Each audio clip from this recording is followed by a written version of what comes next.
Okay, guys. So we have seen interfaces in a bit detail in the last classes. So we are going to wind up interfaces today.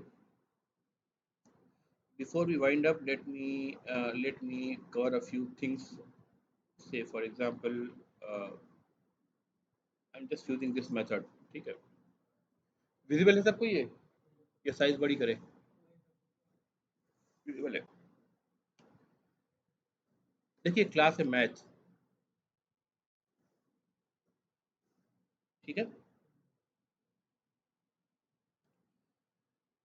Math class के अंदर आप drop down में देख रहे हैं कि fields हैं और मेथड्स हैं.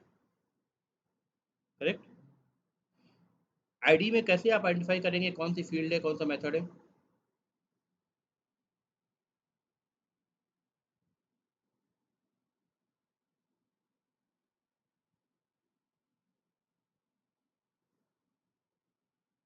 अब मेरे ख्याल से सही विजुअल होगा, राइट? ये जो ड्रॉप डाउन देख रहे हैं ना, इसमें आप फील्ड्स देख रहे हैं और मेथड्स देख रहे हैं. देख कर कैसे आइडेंटिफाई करेंगे कौन से फील्ड्स हैं कौन से मेथड्स हैं, क्या क्या किस टाइप की फील्ड्स हैं किस टाइप की मेथड्स हैं?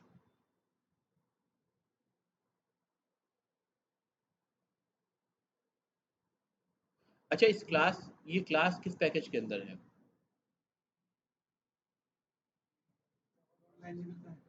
देखो सामने दिख रहा है, जावा डॉट लैंग में है. इसका मतलब इसको इंपोर्ट लगाने की जरूरत है? नहीं. डॉट क्लास लगा सकते हैं लेकिन ये रिफ्लेक्शन एपीआई का हमारे मतलब का ज़्यादा कुछ है नहीं फिलहाल के लिए. देखिए एक फील्ड आपको दिख रही है ई, है ना? इसके ये फील्ड क्या है? ग्रीन कलर की गोले से बनी है जिसमें एक वाइट डॉट है.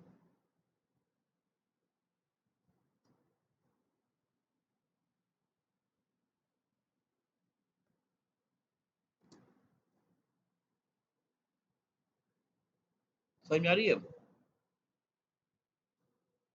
उसकी वैल्यू दिख रही है 2.718, राइट? तो जो ग्रीन गोला बना है जिसमें व्हाइट डॉट है इसका मतलब क्या होता है? पहली बात, ये फील्ड क्या है? पब्लिक है. पब्लिक है, ठीक है. उसके ऊपर क्या लिखा हुआ है ये देखिए यहाँ कोने में. रेड कलर से एस लिखा हुआ है, ग्रीन कलर से एफ लिखा हुआ है. ग्रीन या ब्लू कलर है उससे एफ लिखा हुआ है.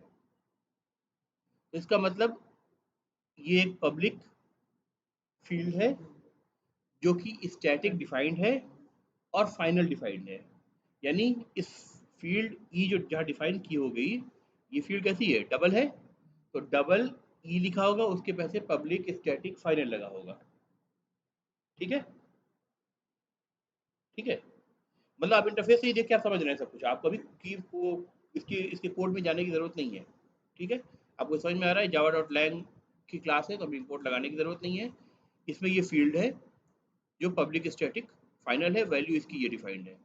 Similarly pi again a double field है, ठीक है, जो कि अगेन पब्लिक स्टैटिक फाइनल है और उसकी वैल्यू 3.14159 लॉन्ग रेंज में है. ठीक है, डबल रेंज में इनफैक्ट.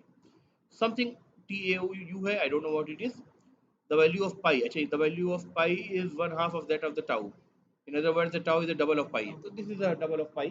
कई कैलकुलेशन में यूज होता होगा, मैथमेटिक्स के लोग ज़्यादा जानते होंगे. ठीक है, I am not very much familiar with it. तो ये भी क्या है? स्टैटिक है, फाइनल है और पब्लिक है. तो अब तक हमें दिख रहा है कि मैथ जो क्लास है इसके अंदर सारी चीज़ें स्टैटिक हैं और फाइनल है. वेरिएबल्स भी स्टैटिक है और फाइनल है और पब्लिक है. मेथड्स को देखिए, ये देखिए मेथड्स हैं. जो फुल गोला ग्रीन कलर का दिख रहा है field, that is a public method. Public method, और ये पब्लिक मेथड स्टैटिक है, एस लिखा हुआ है इस पर. ठीक है. एब्सोल्यूट का ये ओवरलोडेड वर्जन है. पहला डबल लेता था, दूसरा फ्लोट लेता है, ये इंट लेता है, ये लॉन्ग लेता है. तो ये सारे एब्सोल्यूट के क्या है? ओवरलोडेड वर्जन है. ओवर रिटन क्यों नहीं है?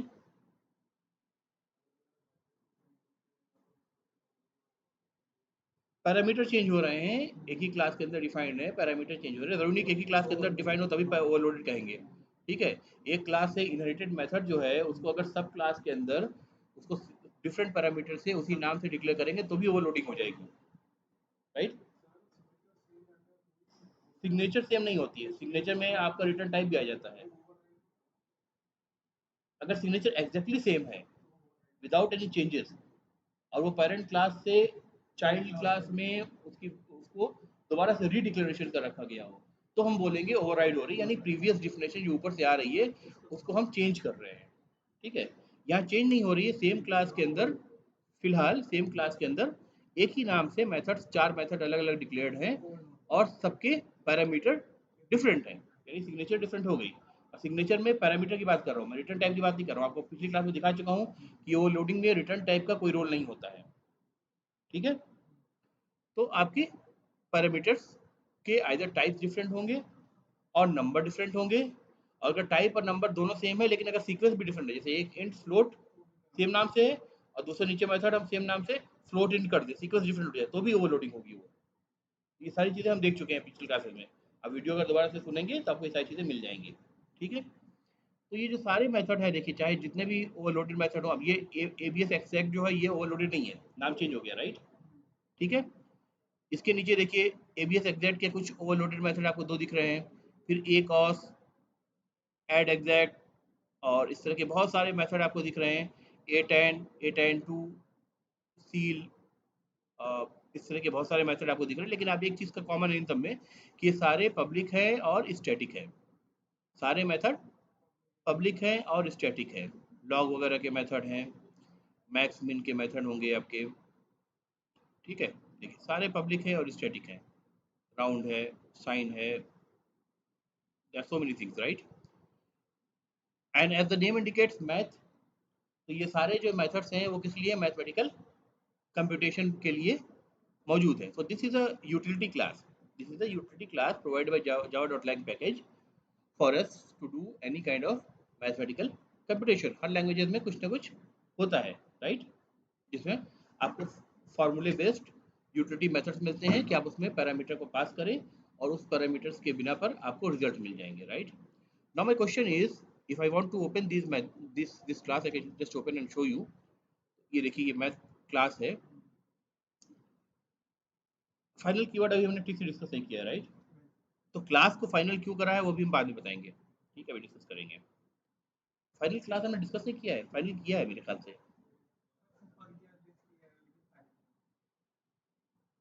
अच्छा, ठीक है, ओके, ठीक है। देखिए मैथ का एक कंस्ट्रक्टर है?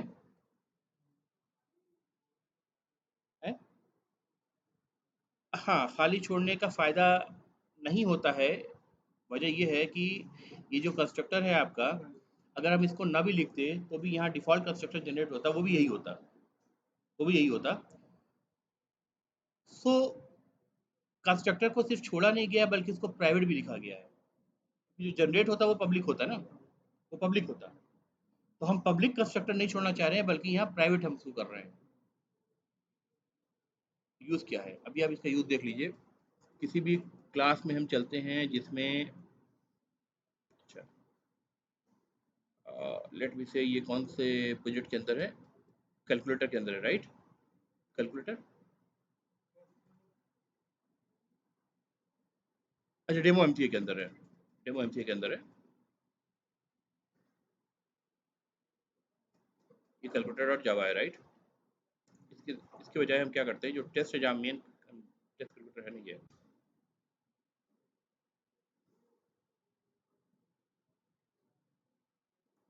एरर्स पहले रिमूव कर दे, बल्कि मैं सभी चीज़ को कमेंट में डाल देता हूँ एक बार।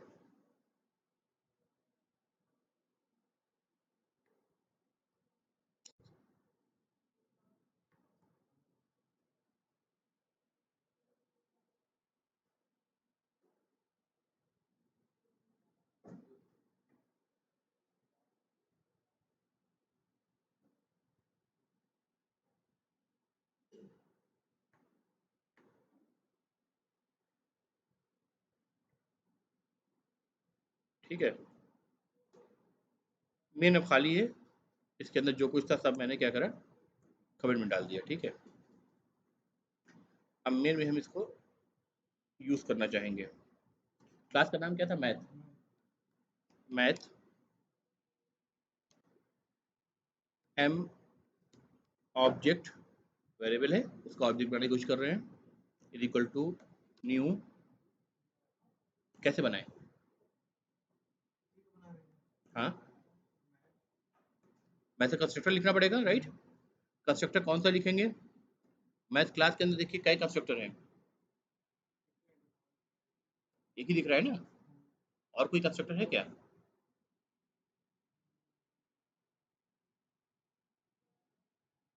अगर आपको ऐसे देखना है तो आप ये देखिए, टाइप कलर के ऊपर तो ओपन आउट क्विक आउटलाइन देखिए, क्विक आउटलाइन करिए, यहाँ पे मैं यहीं पे क्लिक कर रहा हूँ, ठीक है, क्विक आउटलाइन, इसमें आपको सब कुछ दिख जाएगा क्या है इसके अंदर, ठीक है। ये देखिए सी से जो दिख रहा है ये कंस्ट्रक्टर है, और ये जो रेड से स्क्वायर दिख रहा है इसका मतलब ये प्राइवेट कंस्ट्रक्टर है।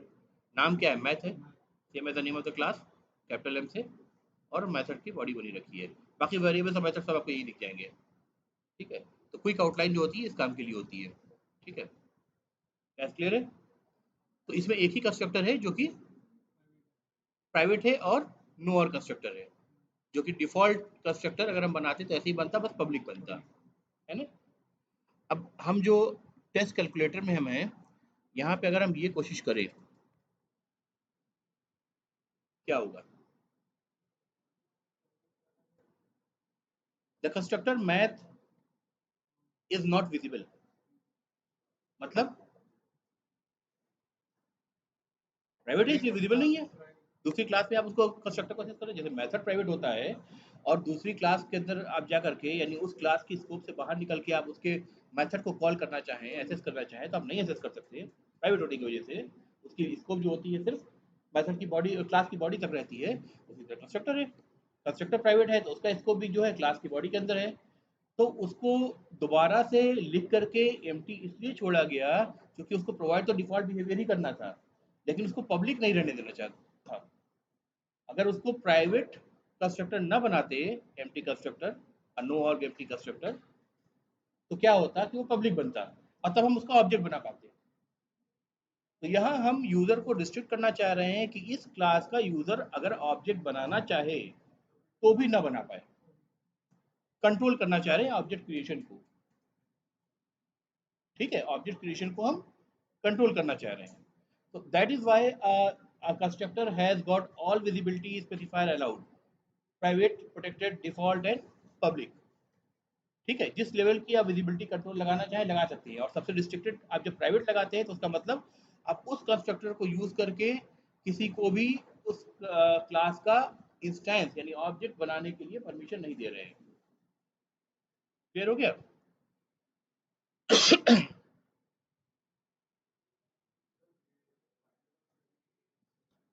नहीं, सेम नहीं, अभी आएंगे, फाइनल पे भी आएंगे, फाइनल पे भी आएंगे, ठीक है।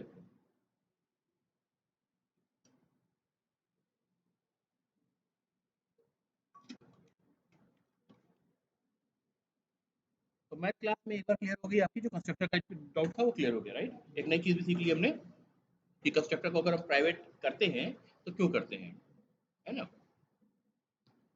now coming back to the math class, सारे जो फील्ड्स हैं वो देखिए क्या हैं। आपसे कहा था डबल ई, ये पब्लिक स्टैटिक फाइनल है, तो अभी दिखाया था आपको आईडी में, राइट? इनकी वैल्यू डिफाइंड है, हाँ, जो आप आइकन देख रहे थे। तो जितने भी वेरिएबल्स हैं, दो तीन वेरिएबल डिक्लेयर हैं, वो सारे पब्लिक स्टैटिक फाइनल और डबल हैं। नॉर्मली हम क्या करते हैं कि वेरिएबल्स अगर होते हैं तो उनको प्राइवेट डिक्लेयर करते हैं, राइट? डाटा हेडिंग, याद याद है? लेकिन यहाँ पे हम सारे जो फील्ड्स हैं, मैं इनको वेरिएबल्स अब नहीं कहूँगा, मैं फील्ड्स कहूँगा, इनको हमने पब्लिक के साथ पब्लिक डिक्लेयर कर रखा है, right?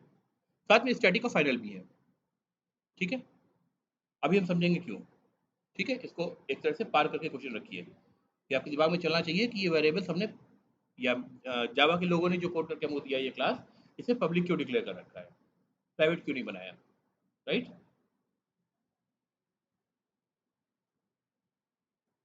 Okay, then the methods, as we have seen, हर मेथड के कुछ पैरामीटर लेता है, ठीक है।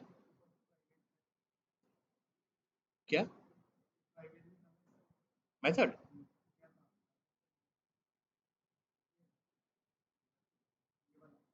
ये वेरिएबल है, मतलब वेरिएबल में फील्ड है, मतलब फील्ड है।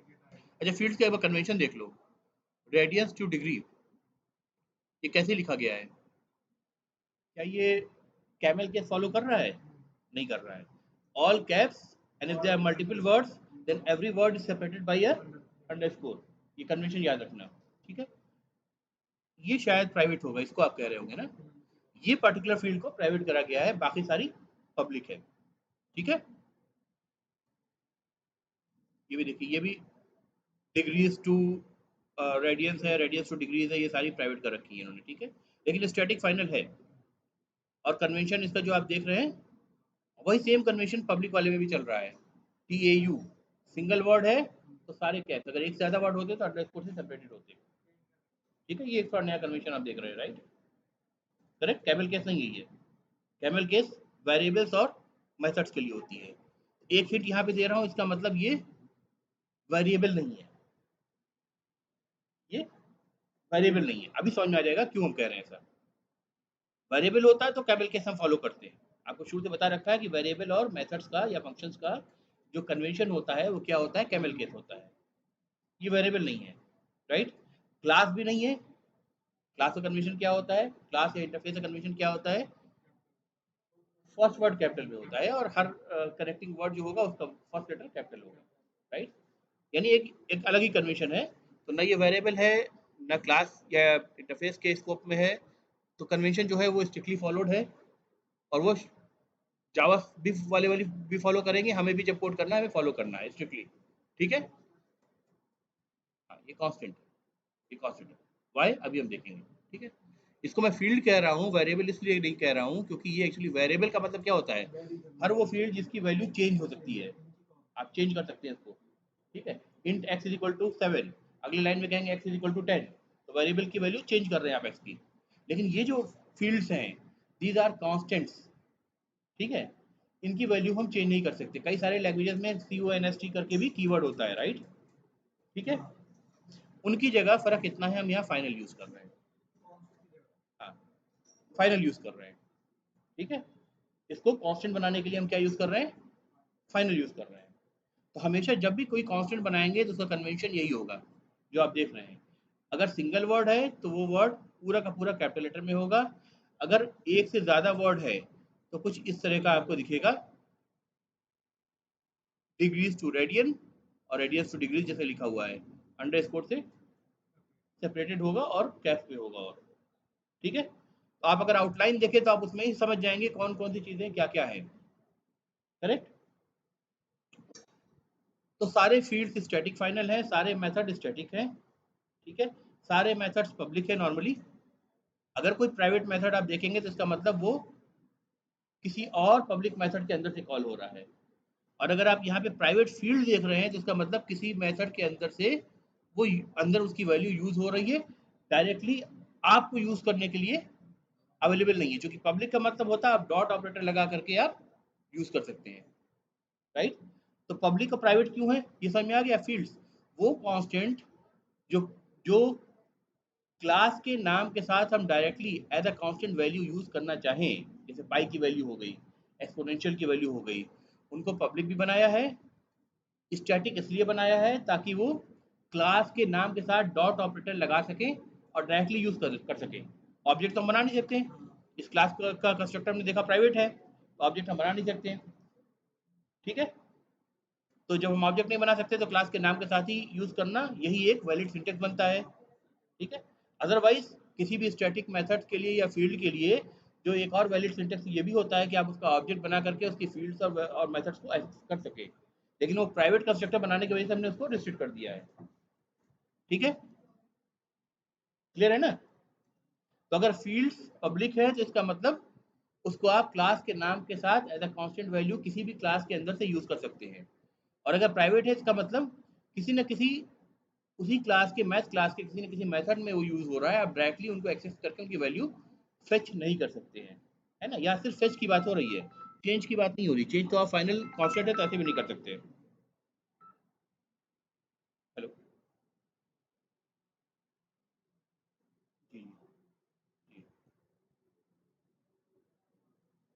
हाँ, एक्चुअली क्या ये अपॉइंटमेंट कल के लिए हो सकती है क्या चीज़? सेम सेम रहेगा, 5:30 से 40 के बीच। कल कर दी, थैंक यू सो मच।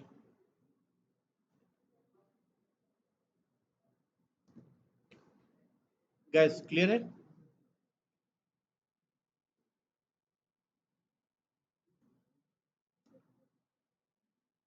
अब जरा फाइनल को एक बार ठीक से और देख लेते हैं, ठीक है? देखिए, ये तो समझ में आ गया कि कंस्ट्रक्टर हम इसका नहीं बना सकते मैथ का। मैथ जो है वो यूटिलिटी क्लास है, इसको मैं यूटिलिटी क्लास कह रहा हूँ। इसका मतलब इसके जितने भी मेथड हैं वो सारे के सारे क्या हैं? स्टैटिक है। और क्यों स्टैटिक है ये मेथड? डॉट लॉग यूज करें वो तो आसानी की बात हो गई। और इंटरनल वजह क्या है उनको स्टैटिक बनाने की? आप मेथड को कैसे डिसाइन करते हैं कि भाई वो मेथड स्टैटिक होना चाहिए? नहीं, वो एक एडवांटेज हमको, एक्स्ट्रा एडवांटेज मिल रहा है। इनहेरेंट रीजन क्या होता है? किसी भी मेथड को आप स्टैटिक बनाते हैं, हाँ।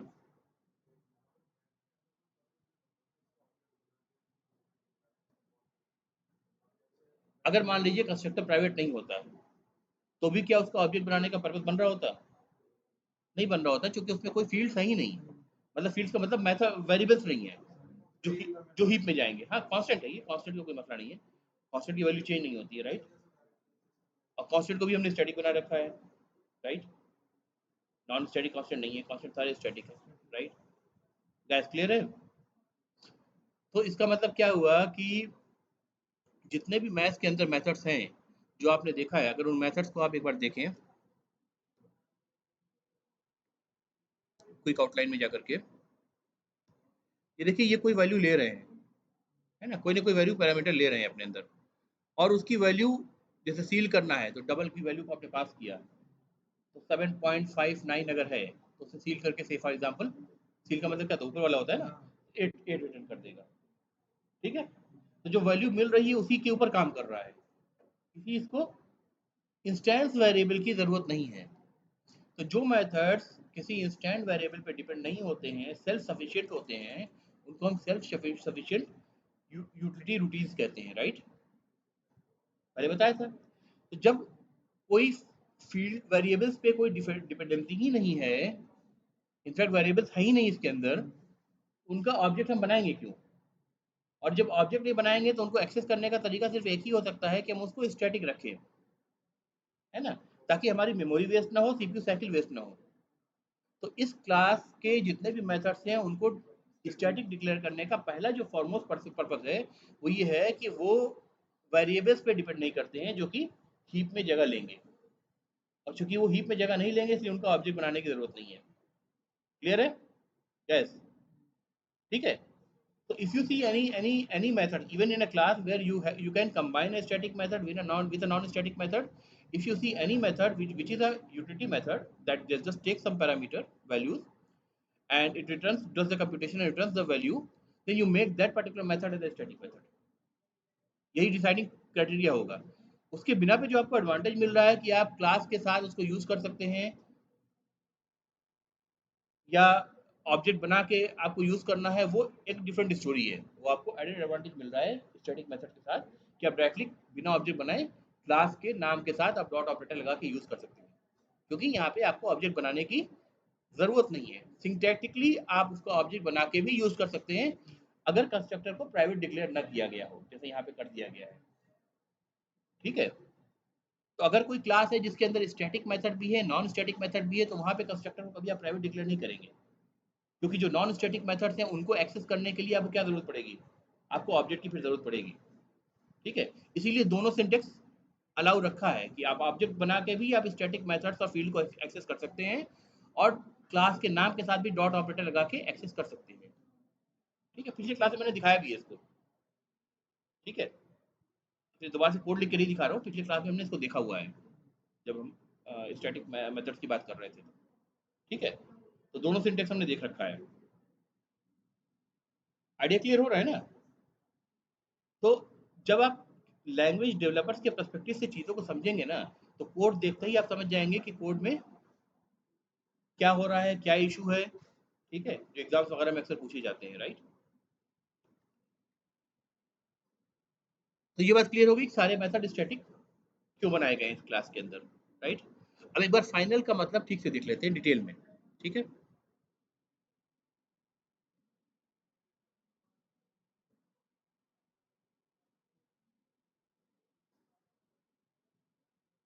एक नया, सॉरी, एक पहले पैकेज ही बना लूंगा।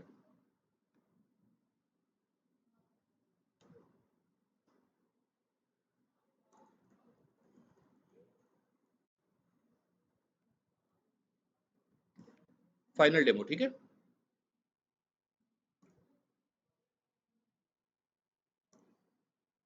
देखिए इन डॉट एसी तक सेव है फोल्डर स्ट्रक्चर, अर्थमेटिक यूटिलिटी से चेंज हो जा रहा है, यहाँ पे फाइनल डेमो की जगह, ठीक है। इसके अंदर हम अगर आप पब्लिक पे जाकर तलाश करेंगे तो स्ट्रक्चर आपको ऐसे ही मिलेगा। न्यू एवं क्लास डिफाइन कर लेते हैं, ठीक है।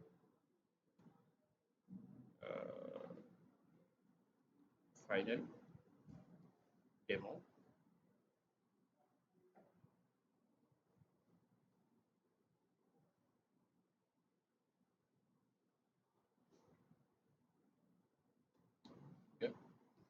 इसमें एक फील्ड डिक्लेयर करते हैं int x1 is equal to 7, ठीक है।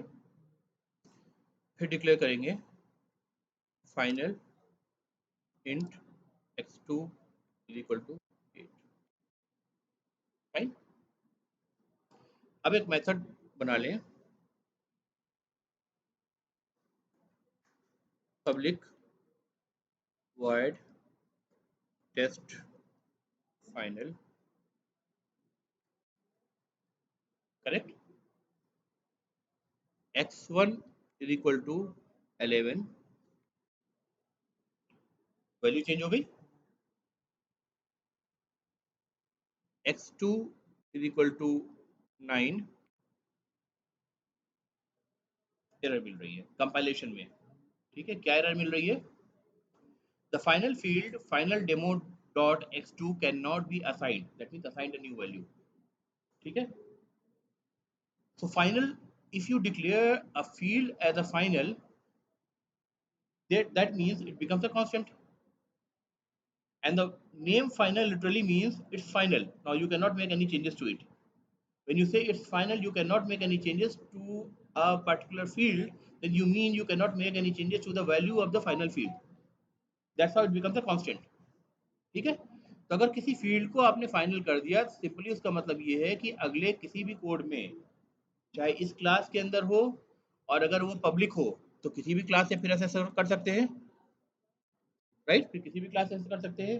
तो किसी भी क्लास के अंदर जा करके उस फील्ड की वैल्यू को रीअसाइन नहीं कर सकते किसी और वैल्यू में, सिर्फ वैल्यू को रीड कर सकते हैं, सिर्फ वैल्यू को रीड कर सकते हैं। मैथ क्लास में सोचो, पाई की वैल्यू हो गई, एक्सपोनेंशियल की वैल्यू हो गई, और जो टी ए यू लिख करके था, that is double of the value of the pi. All these things are something which we know that forever they are not going to be changed, है ना। मैथमेटिक्स में वो कंसेप्ट डिफाइंड हो गए, वो कभी चेंज होने वाले नहीं है। तो कभी किसी को जरूरत ही नहीं पड़ेगी कि उन पार्टिकुलर वैल्यू को कोई कभी चेंज करे, ठीक है। तो उसने उनको पब्लिक जरूर रखा है, यानी मैथ क्लास ने पाई की फील्ड को पब्लिक जरूर रखा है। Same goes for with T A U and E, लेकिन उनको साथ में फाइनल कर दिया है ताकि कोई सब क्लास अगर बनाना चाहे तो सब क्लास बना करके भी उसकी वैल्यू को रीअसाइन ना कर सके। हालांकि आप देखेंगे कि उसकी उस मैथ क्लास का हम सब क्लास नहीं बना सकते हैं, क्यों, अभी हम देखेंगे, ठीक है। गाइस क्लियर है यहाँ तक? So if a field is defined as final, that means it become a constant, and once it is initialized to a value, then it cannot be changed to a new value anywhere in the code, whether in the same class scope or in another class scope, depending upon the visibility of the field. नहीं, constant constant होता है क्या? C plus में होता है, हाँ C plus में होता है, और लैंग्वेज में कई सारे में होता है, इसमें नहीं होता है।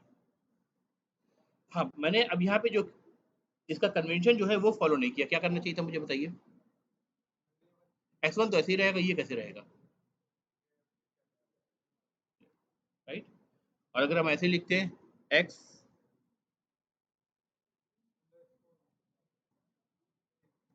कॉन्स्ट, कॉन्स्ट 2 वर्ड हो गया, अंडरस्कोर से हम इसको हम चेंज करते हैं। ये कोड भी आपका हो जाता है, कंपाइलेशन एरर सेम रहेंगे, करेक्ट। ठीक है, तो जब भी किसी किसी फील्ड के आगे आपने फाइनल लगा दिया, इसका मतलब वो कांस्टेंट बन गया। ठीक है, मैथ क्लास में फील्ड्स के आगे फाइनल के साथ साथ पब्लिक और स्टैटिक क्यों लगा रखा है? मैथ क्लास के अंदर, हाँ, और क्लास के नाम के साथ डॉट ऑपरेटर के साथ यूज कर सके। ठीक है, क्लियर है? ठीक है ना भाई? तो फाइनल जो कीवर्ड है ये फील्ड के साथ भी यूज हो सकता है, फील्ड में कह रहा हूँ क्योंकि वो फाइनल लगाने के बाद वो वेरिएबल नहीं रहेगा, वो फील्ड यानी कांस्टेंट बन जाएगा।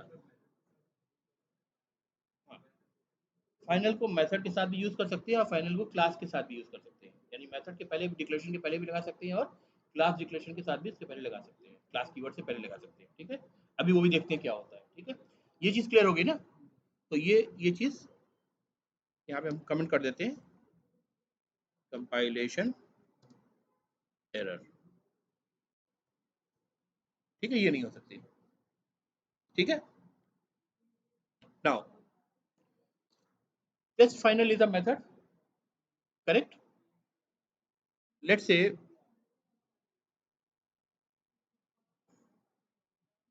final demo is a class. Let's create a new class,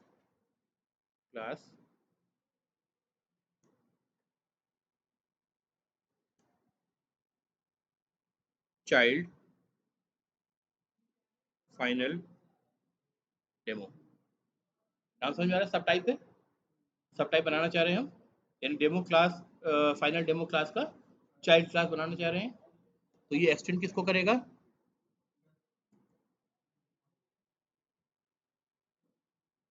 final demo class को एक्सटेंड करेगा, राइट। ये भी हमने यहाँ सुपर टाइप में चेंज कर दिया, सुपर क्लास में चेंज कर दिया, राइट। अब जो हमारे पास कोड जनरेट हो रहा है वो क्या हो रहा है? Public class child final demo x tends final demo. ठीक है, स्प्लिटिंग जनरेट हो गया हमारे पास। ठीक है, अब इसके अंदर जो मेथड था पब्लिक वॉइड टेस्ट फाइनल, पूरी सिग्नेचर को एज इट इज कॉपी कर रहा हूँ क्योंकि मैं इसको ओवरराइट करना चाह रहा हूँ। आपको पता है ओवरराइट करने में सिग्नेचर जरा भी चेंज नहीं होगी। थोड़ा सा झूठ इसमें ये है कि अगर कोई रिटर्न टाइप है तो रिटर्न टाइप कंपेटेबल हो सकता है, रिटर्न टाइप कंपेटेबल हो सकता है।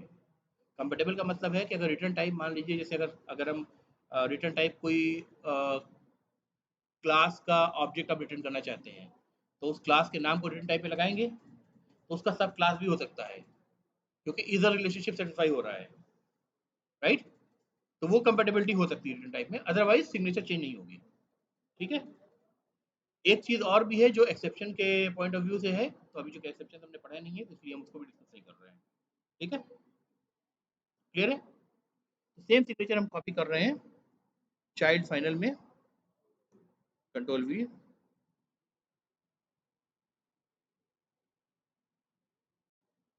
ठीक है। और यहाँ पे कुछ एक बिहेवियर प्रोवाइड कर दे रहे हैं, system dot out dot println in the, और राइट रादर कहते हैं over रीडन test final method. Clear है बात? ये जो मेथड है ओवर रीडन मेथड है, right. That means the original definition is coming from the final demo class of the test final method, and we have redefined it in the child final demo class। ठीक है, ठीक है, clear है? जैसे हम करते थे वैसे ही हो रहा है। इसको सेव कर ले, फाइनल डेमो में जाएं, सिंपली इसके आगे हम क्या कर रहे हैं, पब्लिक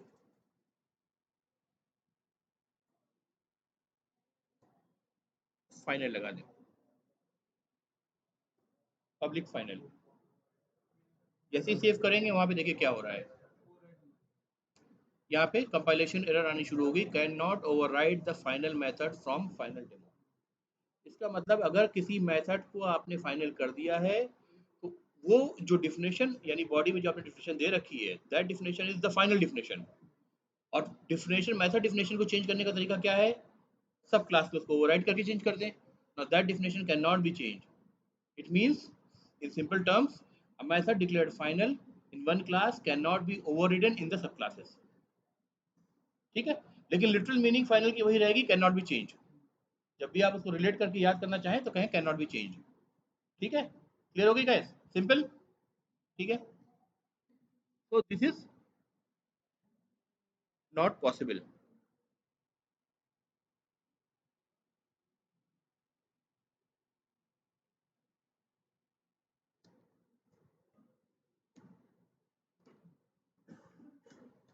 ठीक है ना?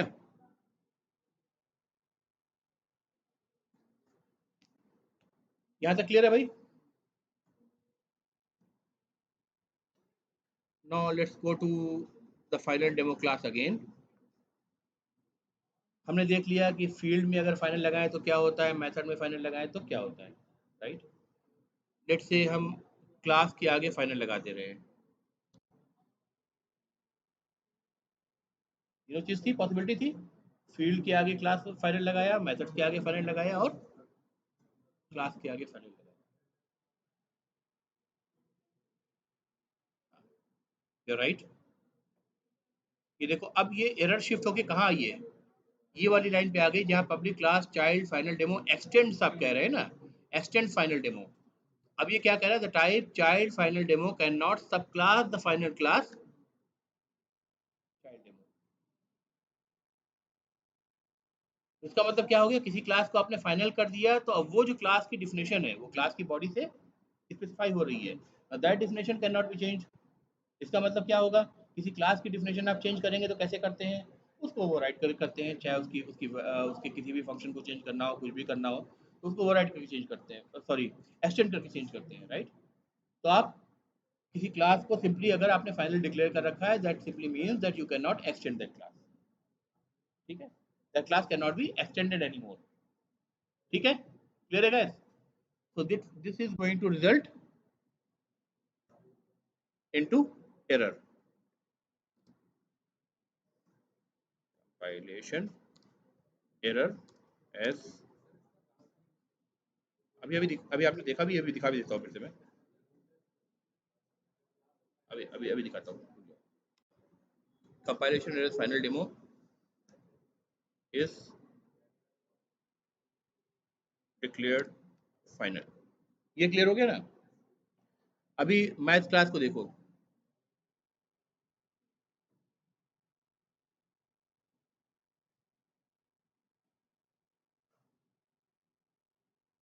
फाइनल है। आप इसकी चाइल्ड नहीं बना सकते, इसको एक्सटेंड नहीं कर सकते।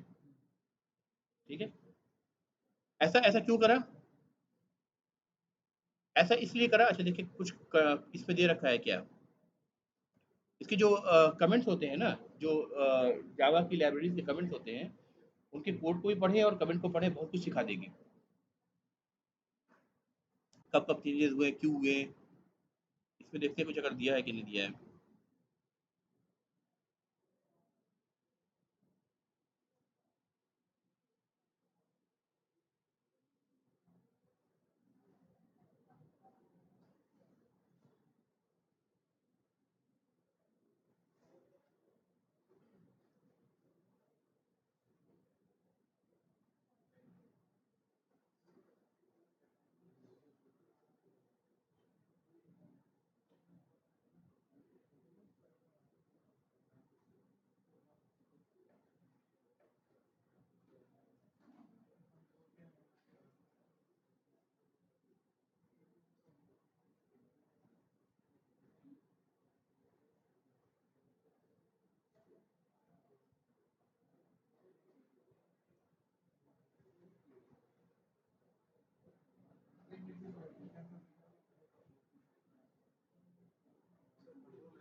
नहीं नहीं, ये तो कमेंट पढ़ रहा हूँ ना मैं, कमेंट को पढ़ने के लिए कंट्रोल एफ से कैसे फाइट करेंगे बताओ?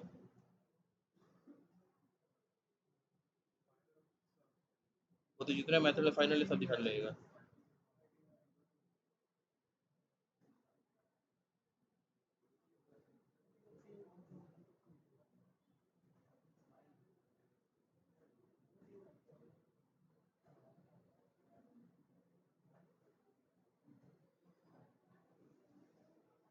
देखो अच्छा, एक जनरल तरीका बताते हैं। जैसे स्ट्रिंग क्लास है, स्ट्रिंग क्लास भी फाइनल है। स्ट्रिंग क्लास को फाइनल करने का की वजह ये है कि स्ट्रिंग जो कंसेप्ट यूज करता है वो बेसिकली स्ट्रिंग पूल्स का कंसेप्ट यूज करता है।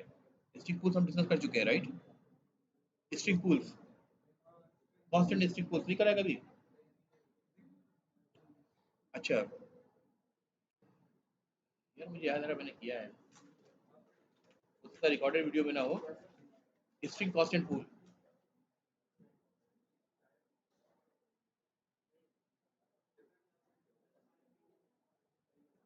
अच्छा स्ट्रिंग, अच्छा चलो ऐसे देख लो तुम। सॉरी, इस पे मैथ्स क्लास में भी आते हैं, ठीक है?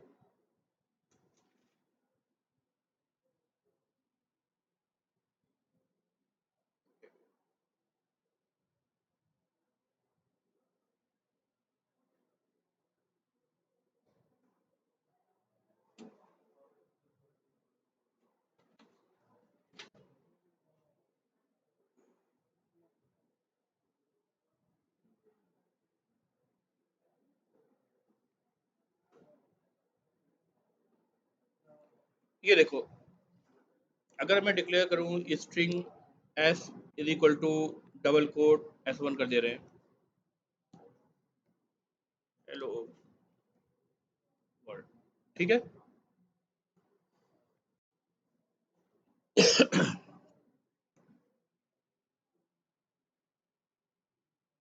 String S2 is equal to same value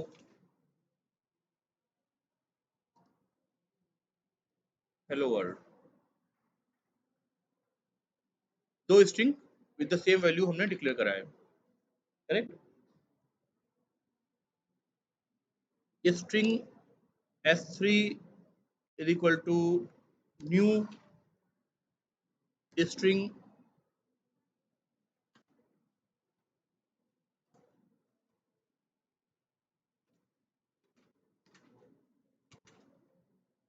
hello class,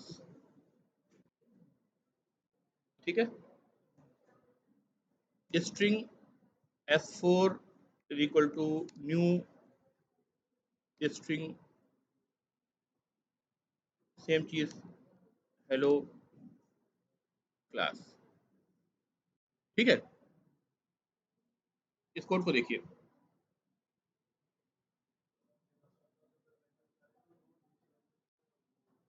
string is a class. इसका जो कंस्ट्रक्टर है, जो पैरामीटराइज कंस्ट्रक्टर है, जो सिंगल आर्गुमेंट ले रहा है, प्राइवेट नहीं है, ऑब्जेक्ट बना रहा है, राइट? स्ट्रिंग क्लास अपने आप में फाइनल है, वो अलग बात है।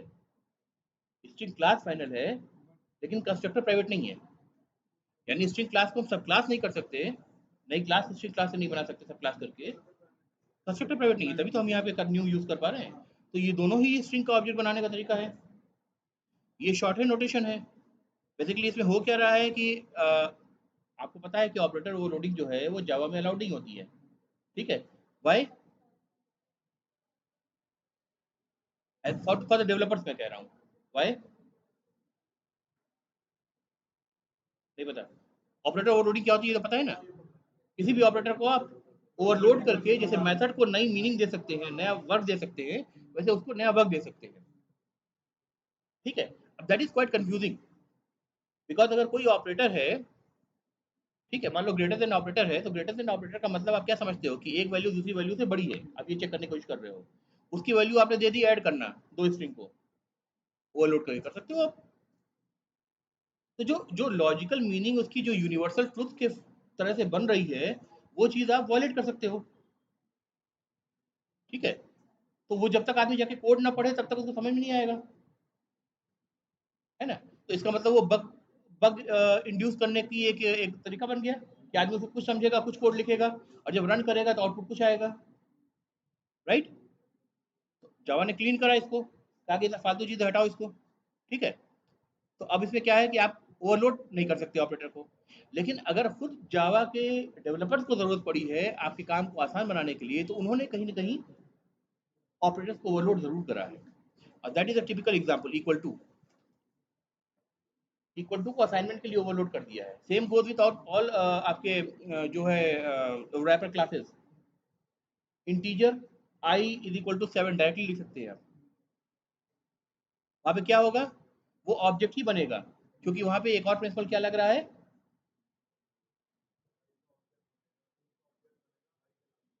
हाँ, बनेगा, ऑब्जेक्ट ही बनेगा।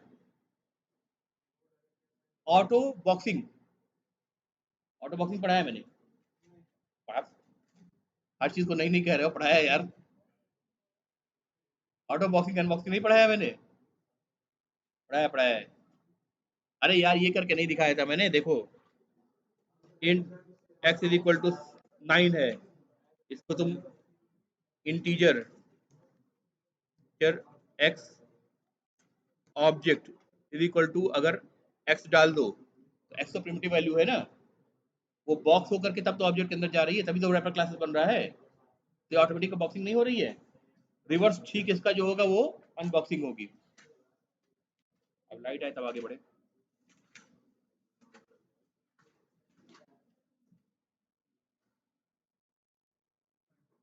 ये मुझे अच्छी तरह याद है, मैंने बताया है, आप लोग भूल गए होंगे।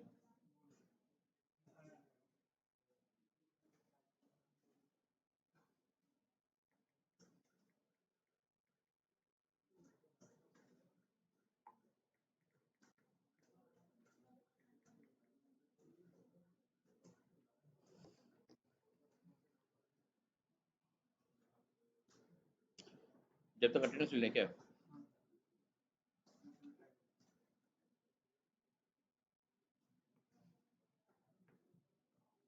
कर दीजिएगा बेटा।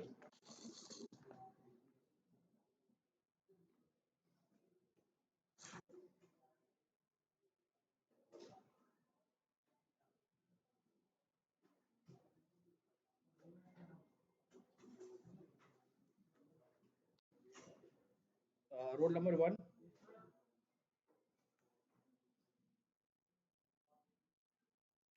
रोल नंबर 2, 3, 4, 5, 6, 7,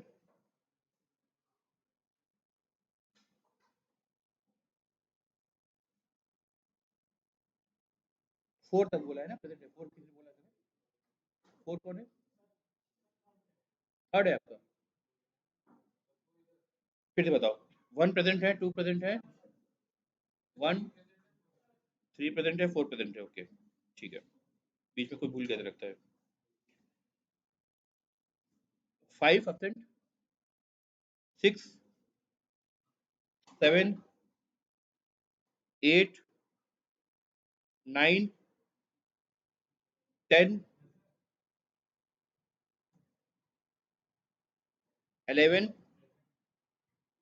12, 13, 14, 15, 16, 17, 18, 19, 20, 21, 22, 23, 24, 25,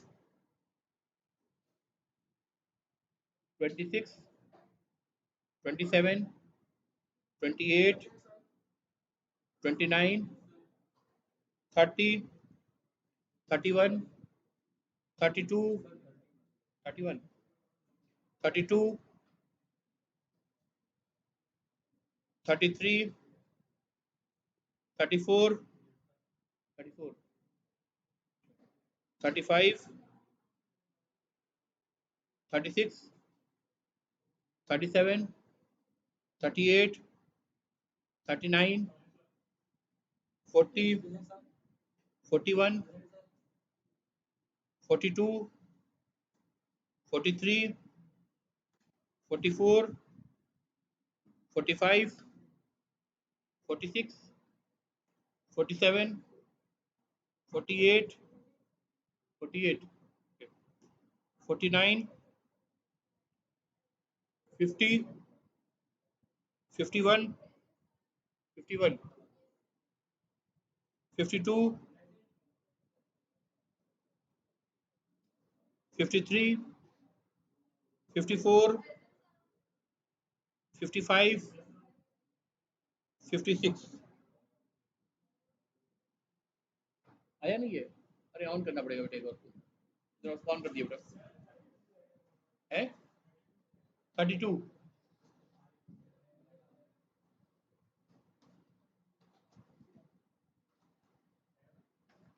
अभी चुपके से तो आगे नहीं बैठ गया अरे। अरे चुपके से आगे तो नहीं बैठ गया अभी। पहले से बैठे को देखो कितना शांत से कर रहा है। पहले से बैठे को ऐसे कैसे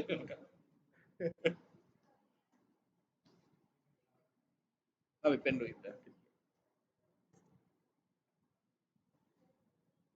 ठीक है भाई देखो।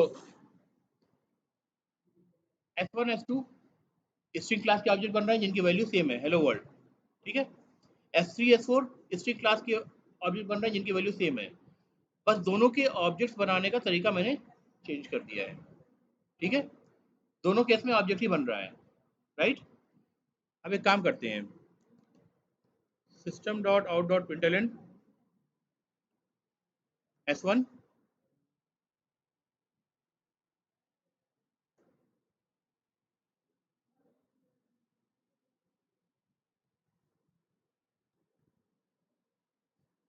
S2 S3 S4 प्रिंट कर लेते हैं। ठीक है, जरा देखते हैं इनकी वैल्यू क्या आ रही है। ठीक है।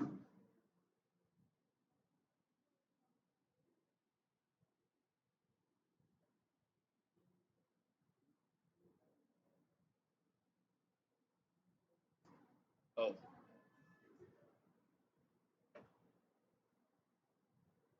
क्यों ये वैल्यू दिखा रहा है? वैल्यू शो कर रहा है, लेकिन है तो ऑब्जेक्ट में स्ट्रिंग। एक्चुअली वो स्ट्रिंग को नहीं कॉल कर रहा है, S1 डॉट टू स्ट्रिंग को कॉल कर रहा है। और स्ट्रिंग क्रॉस में टू स्ट्रिंग का इम्प्लीमेंटेशन यही है कि वो क्या कर रहा है, स्ट्रिंग क्लास में ये actually S1 dot to string को कॉल कर रहा है ना,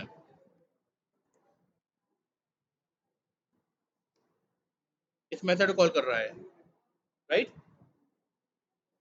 और टू स्ट्रिंग मेथड जो है ये कहाँ से आता है, ऑब्जेक्ट क्लास से आता है।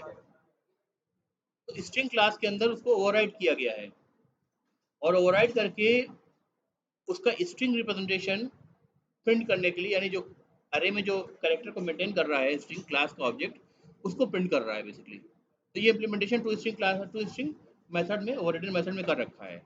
अब हम क्या चाहते हैं, हम चाहते हैं कि नहीं, हमें स्ट्रिंग क्लास का टू स्ट्रिंग मेथड कॉल नहीं करना है, बल्कि उसके पेरेंट क्लास जो कि ऑब्जेक्ट क्लास है, उसका जो है टू स्ट्रिंग मेथड हम कॉल करना चाहते हैं।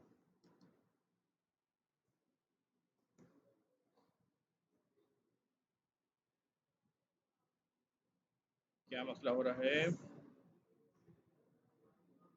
ऐसे सुपर प्रोसेस कर सकते हैं कि नहीं कर सकते हैं?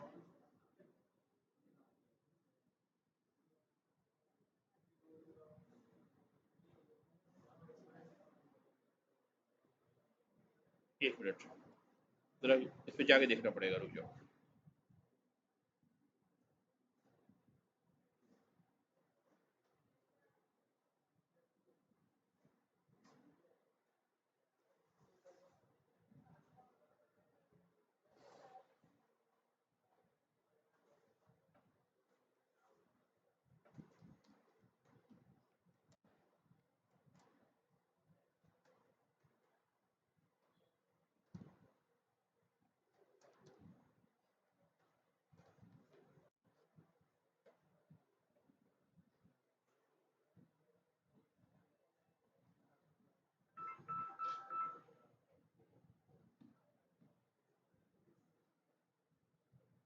यार नेट भी तो ऐसे ही है। ठीक है, हैं?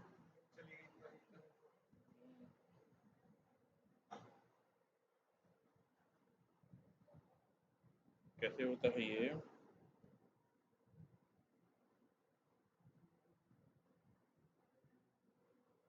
एक तरीके से मैं दिखा सकता हूँ, लेकिन वो थोड़ा सा कंफ्यूजिंग हो जाएगा आप लोग के लिए, है।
अरे यार ओवर राइडिंग कर रहा है ना, तो रन, चाहे रेफरेंस, ये भी तो फंडा है कि रेफरेंस आप कुछ भी यूज कर रहे हो, डायनेमिक बाइंडिंग की वजह से वो जाएगा उसी पर, है ना। नेट नहीं चल रहा, वरना अभी रिजॉल्व कर देता। मुझे थोड़ा सा याददाश्त की वजह से थोड़ा सा याद नहीं आ रहा मुझे कैसे इसको सारे सब प्लाट। मैं क्या दिखाना चाह रहा हूँ, आप ये पूछना चाह रहे हैं ना। मैं इसका बेसिकली वो दिखाना चाह रहा हूँ, क्या बोलते हैं, जो हैश कोड है, ताकि आप आइडेंटिफाई कर सके कौन से यूनिक ऑब्जेक्ट बन रहे हैं, कौन से नॉन यूनिक ऑब्जेक्ट बन रहे हैं। चलो एक काम करते हैं, यहाँ पे भी रोक देते हैं क्योंकि नेट भी नहीं चल रहा है, मैं अभी आपको दिखा भी नहीं पाऊंगा। तो इसी चीज़ को हम नेक्स्ट लेवल पे ले जाएंगे, ठीक है। इसकी ज़रूरत नहीं है, इसको हटा दीजिए। ये कोड यही रहेगा, इसको आगे देखेंगे क्या कर सकते हैं।